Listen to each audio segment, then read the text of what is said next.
Speaker साहब, Iran के ऊपर जिस तरह एक नाजायज और गैर कानूनी जंग ठोसा गया, मुझे नहीं लगता है कोई खड़ा होकर उसके हक में बोल सकेगा। उसके साथ साथ मैं आपकी बात कर ही नहीं रहा हूं ना अब। उसके साथ साथ जिस तरह इंसानियत का कत्ल करके बेरहमी से ईरान के सुप्रीम लीडर आयतुल्लाह खamenei साहब, उनके कई साथी और करीबी रिश्तेदारों को शहीद किया गया, उसकी जितनी भी मजम्मत की जाए कम होगी। अफसोस की बात यह है कि मामला वहां रुका नहीं।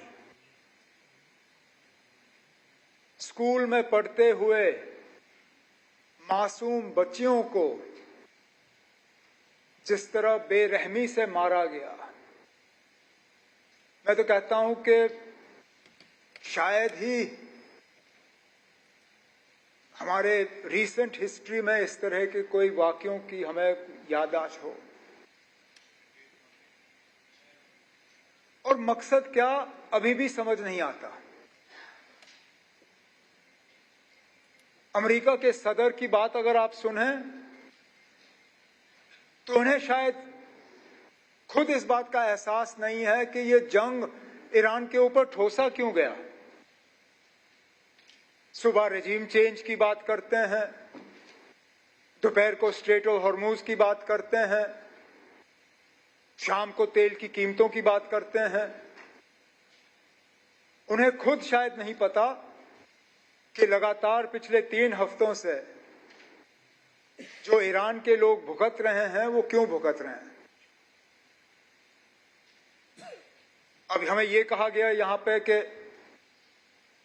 हमें कोई ऐसी बात नहीं करनी चाहिए जो डायरेक्टली हमें टच ना करे।